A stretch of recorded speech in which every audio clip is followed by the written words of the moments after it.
আওয়ামী লীগের পক্ষ থেকে তার নেতা কর্মী এবং সাবেক এমপিদেরকে নির্দেশ দেওয়া হয়েছিল যে আন্দোলনকে থামানোর জন্য, এই আন্দোলনকে স্তব্ধ করে দেওয়ার জন্য। সে হিসাবে হাজী সেলিম এবং তার পুত্র এবং এলাকার যুবলীগ ছাত্রলীগ সবাই নেতৃত্বে এই ছাত্র জনতার আন্দোলনের উপরে তারা ঝাঁপিয়ে পড়ে।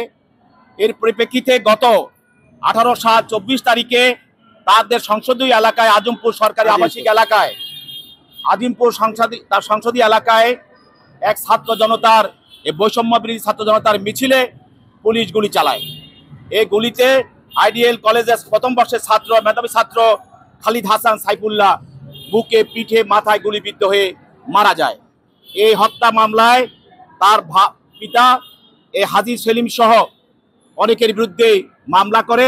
তার মধ্যে এই মামলায় এজাহার নামীয় আসামি হলো হাজী সেলিম, 25 নম্বর এজাহার নামীয় আসামি। এই মামলায় তদন্তকারী কর্মকর্তা এই তদন্তকালে এই আসামির বিরুদ্ধে এই মামলার সঙ্গে জড়িত থাকার সুনির্দিষ্ট অভিযোগ পায় এবং আরও এই ঘটনার সঙ্গে আরো কারা জড়িত এবং কিভাবে এই সাইফুল্লাহ হত্যা হলো এবং এই পিছনে পরিকল্পনা, সহায়তা এবং ষড়যন্ত্রে কারা জড়িত, এই বিষয়গুলি উদ্ঘাটন করার জন্য তাকে আরও জিজ্ঞাসাবাদ করা প্রয়োজন। সেই মর্মে 10 দিনের রিমান্ড প্রার্থনা করে তদন্তকারী কর্মকর্তা।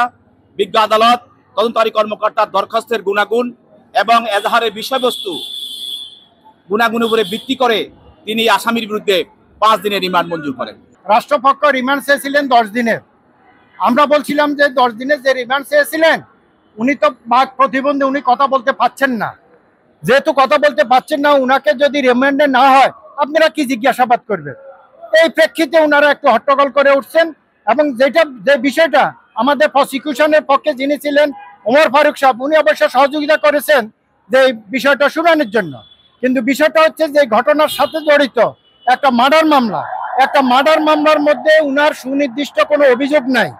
তাছাড়া এখানে বলা হয়েছে যে তৎকালীন ডিসির নেতৃত্বে এই হত্যাকাণ্ডটা জড়িত। তখন বলা হয়েছে যে সেই ডিসির যেহেতু এজারা আছে, ডিসির নেতৃত্বে হত্যাকাণ্ডে জড়িত, সেখানে আমার কথা তো এখানে বলা নাই, সুতরাং সুনির্দিষ্ট কোনো অভিযোগ নাই।